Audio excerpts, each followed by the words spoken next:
Mengapa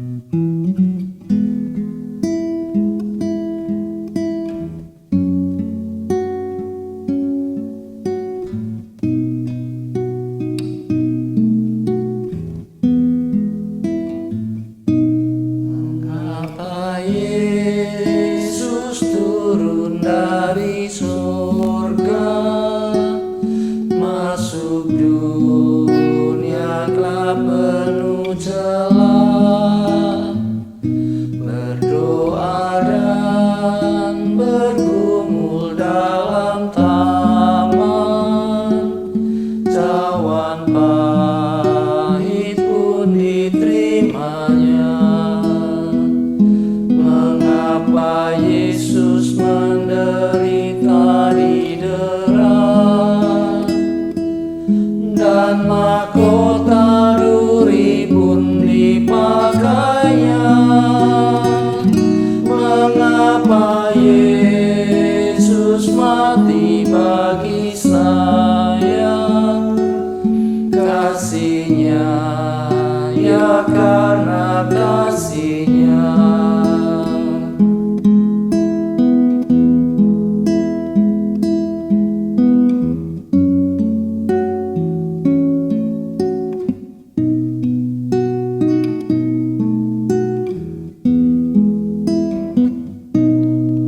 Apa Yesus mau pegang tanganku bila ku di jalan tersesat?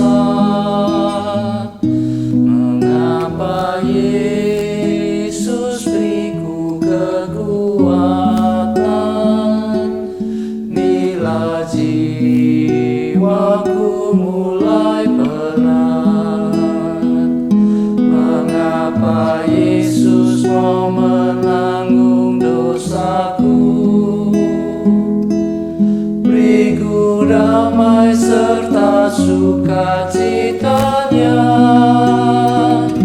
Mengapa Dia mau melindungiku? Kasihnya, ya karena kasihnya.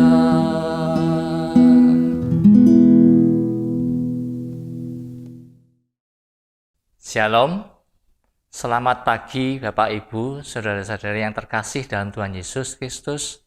Puji Tuhan, pada pagi ini kita boleh menikmati firman lagi dalam acara Hikmat Pagi. Sebelum kita mendengarkan firman Tuhan, kita berdoa dulu. Tuhan, Bapa kami yang maha baik, terima kasih ya Bapa untuk penyertaan-Mu, untuk berkat-Mu yang telah Kau berikan, sehingga pagi ini kami boleh menikmati hari ini, dan bila sebentar lagi kami akan mendengarkan sebagian dari firman-Mu. Kiranya Engkau yang beri kami ya Bapa, beri kami hikmat dan pengertian, sehingga firman-Mu boleh masuk dalam hati kami, boleh kami mengerti, terlebih lagi boleh kami lakukan dalam kehidupan kami. Ya Bapa, kami menyerahkan hari-hari kami hanya ke dalam tangan-Mu. Hanya dalam nama Tuhan Yesus Kristus kami berdoa dan mengucap syukur. Amin. Tema hikmat pagi hari ini adalah anugerah Allah bagi kita. Firman Tuhan diambil dari Efesus 2 ayat 4 dan 5. Tetapi Allah yang kaya dengan rahmat, oleh karena kasih-Nya yang besar yang dilimpahkannya kepada kita, telah menghidupkan kita bersama-sama dengan Kristus. Sekalipun kita telah mati oleh kesalahan-kesalahan kita, oleh kasih karunia kamu diselamatkan. Demikian firman Tuhan, syukur kepada Allah.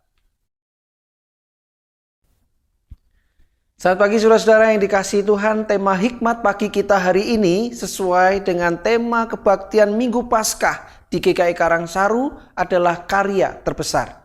Sebuah tema yang bertujuan mengajak setiap orang percaya menjadi pribadi Kristiani yang mensyukuri karya terbesar Allah di dalam Kristus Yesus yang memberikan pengharapan sejati bagi umat manusia yang berdosa. Allah yang hidup bukan saja mencipta, namun menepati janjinya untuk menyelamatkan manusia berdosa. Karya Allah dalam Kristus memberikan pengharapan sejati bagi umat manusia yang berdosa, sehingga patutlah segenap umatnya bersyukur dengan hidup dalam perkenanannya. Itulah yang dinamakan anugerah, yaitu pemberian Allah kepada makhluk berdosa yang tidak layak sama sekali menerimanya. Saudara yang dikasihi Tuhan, dengan kata lain, anugerah adalah murni karya Allah semata kepada manusia berdosa. Anugerah hanya dapat diterima dan yang menerimanya tidak pernah layak. Itulah kita. Berulang kali Alkitab menekankan hal ini. Tetapi Allah yang kaya dengan rahmat, oleh karena kasih-Nya yang besar yang dilimpahkannya kepada kita, telah menghidupkan kita bersama-sama dengan Kristus. Sekalipun kita telah mati oleh kesalahan-kesalahan kita, oleh kasih karunia kamu diselamatkan. Dan di dalam Kristus Yesus, Ia telah membangkitkan kita juga dan memberikan tempat bersama-sama dengan Dia di surga, supaya pada masa yang akan datang Ia menunjukkan kepada kita kekayaan kasih karunia-Nya yang melimpah-limpah sesuai dengan kebaikan-Nya terhadap kita di dalam Kristus Yesus. Surat Efesus pasal 2 ayat 4-7. Sebab di dalam Dia dan oleh darah-Nya kita beroleh penebusan, yaitu pengampunan dosa, menurut kekayaan kasih karunia-Nya. Efesus pasal 1 ayat 7. Melalui Yesus Kristus Allah menjadikan diri-Nya sebagai satu-satunya jalan keselamatan bagi manusia berdosa, sehingga hubungan manusia dengan Allah yang telah terputus oleh dosa kembali dipulihkan.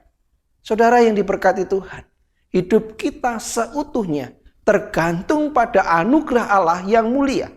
Ia memberikan anugerah-Nya kepada kita yang tidak layak sama sekali untuk menerimanya. Maka ucapan syukur adalah respon yang benar dan sepatutnya dari manusia. Allah mengulurkan anugerah-Nya kepada manusia dan Ia tidak menuntut apapun dari mereka selain bersyukur dan hidup memuliakannya. Sudahkah kita melakukannya? Betapa besarnya kemurahan hati Allah. Ia begitu mengasihi setiap kita. Amin. Mari kita berdoa. Bapa, terima kasih, hati kami bersyukur, hati kami berbahagia. Kemarin kami merayakan kebangkitan Tuhan, merayakan Paskah kemenangan. Kami sudah dibebaskan dari dosa dan kami dimampukan untuk hidup dalam kemurnian, hidup di dalam kebenaran, hidup di dalam kekudusan. Oleh karena itu Tuhan, mampukan kami mengawali pekan yang baru, hari yang baru ini dengan semangat kemenangan Kristus. Kami sudah ditebus dari dosa dan kami hidup baru, manusia baru di dalam Tuhan. Berkati kami semua hari ini, supaya hari ini menjadi hari yang penuh syukur dan bahagia, dan kehidupan yang memuliakan Tuhan menjadi gaya hidup setiap kami. Di dalam nama Yesus kami berdoa. Amin. Saudara yang diberkati Tuhan, saudara yang dicintai Kristus, kita merayakan Paskah kemarin. Itulah kemenangan kita. Itulah kehidupan baru yang Tuhan berikan. Oleh karena itu mari kita tidak lagi jatuh dalam dosa. Kita tidak lagi hidup dalam kehidupan lama kita yang mengecewakan Tuhan. Kita hidup baru, kita hidup berkemenangan di dalam Tuhan. Kasih Allah sungguh agung dan mulia. Kasih yang tak terselami dan tiada bandingnya. Itulah kasih yang dianugerahkan Allah kepada kita. Mari kita sambut dan mari kita balas dengan kasih kita yang setulus-tulusnya. Selamat berkarya, selamat menikmati kasih Tuhan. Tuhan Yesus memberkati setiap kita.